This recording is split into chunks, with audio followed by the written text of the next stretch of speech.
Selamat datang di Publikasikan, kanal dokumenter yang mengungkap fakta dan sejarah secara mendalam.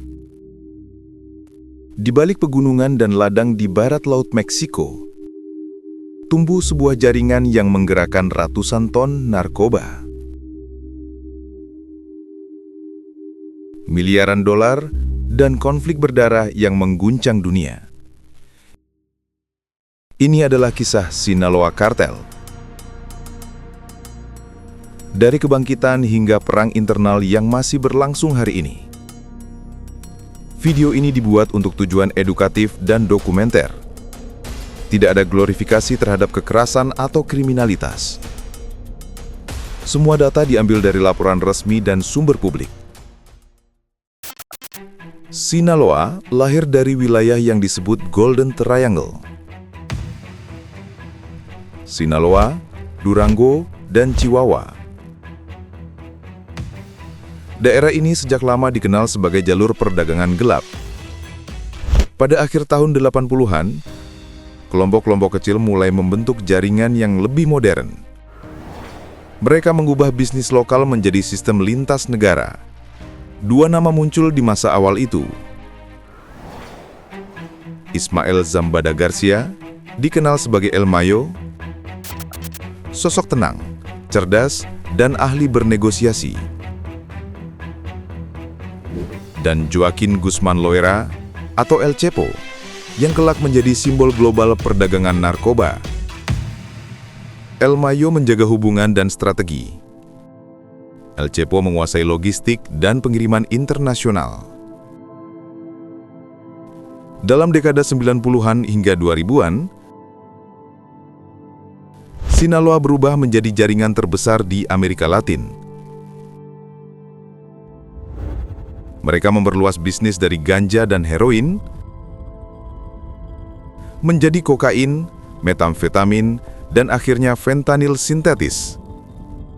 Rute utama mereka melewati California, Arizona, dan Texas menuju pasar terbesar di dunia, Amerika Serikat.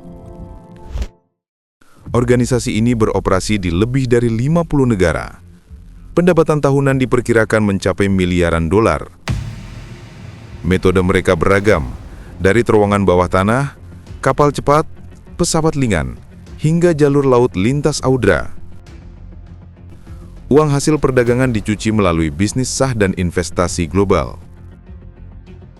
Ismael Zambada, sang El Mayo, bertahan lebih dari 4 dekade. Ia dikenal karena kecerdasannya menghindari penangkapan dan kemampuannya menjaga keseimbangan antar faksi. Di pengadilan, ia mengaku bersalah atas perdagangan narkoba berskala internasional. Langkah itu membuka babak baru dalam sejarah kartel. Sementara itu, El Chapo telah lebih dulu ditangkap pada tahun 2016 dan dijatuhi hukuman seumur hidup di Amerika Serikat. Penangkapannya menciptakan kekosongan kekuasaan. Anak-anak El Chapo, yang dikenal sebagai Los Chapitos, mulai mengambil alih sebagian jaringan. Namun kehadiran mereka justru memicu perpecahan internal. Struktur Sinaloa tidak tunggal. Ia terdiri dari beberapa kelompok besar yang kadang bekerja sama, kadang saling menyerang. Fraksi Los Chapitos bersaing dengan kelompok-kelompok lama yang loyal kepada El Mayo. Pertarungan ini bukan hanya tentang uang. Ini tentang kontrol wilayah, laboratorium, dan jalur penyelundupan. Sejak pertengahan tahun 2024, laporan mencatat lonjakan kekerasan di negara bagian Sinaloa. Ratusan pembunuhan terjadi akibat perang antar faksi. Kekerasan ini menandakan perang internal paling berdarah dalam sejarah kartel tersebut. Di sisi lain, penegak hukum internasional meningkatkan tekanan. Akhir Agustus 2025, Badan Anti Narkotika Amerika Serikat, DEA, melancarkan operasi besar di 23 wilayah domestik dan 7 negara asing. Hasilnya mencengangkan. 617 orang ditangkap, 480 kg bubuk fentanyl disita, 7.000 ratusan pil palsu ditemukan, 2.200 kg metamfetamin, 7.469 kg kokain, 16 kg heroin, dan uang tunai lebih dari 11 miliar dolar disita bersama ratusan senjata api. Operasi ini menjadi salah satu penyitaan terbesar terhadap jaringan Sinaloa. Namun setiap penangkapan besar juga membawa efek samping. Ketika satu pimpinan jatuh, muncul kekosongan kekuasaan.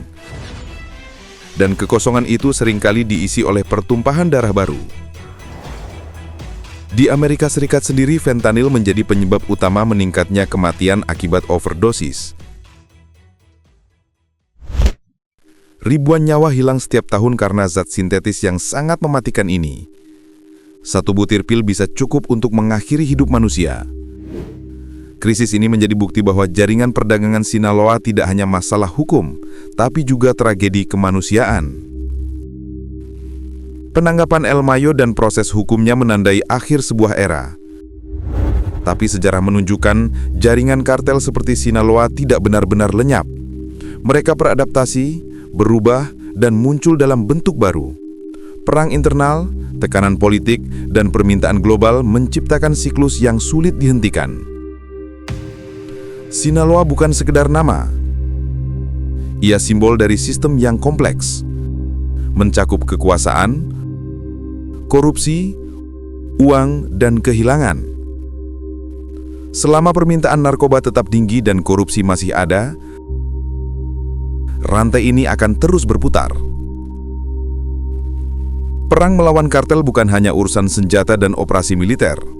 Ia juga soal kebijakan publik, ekonomi, dan kesadaran sosial.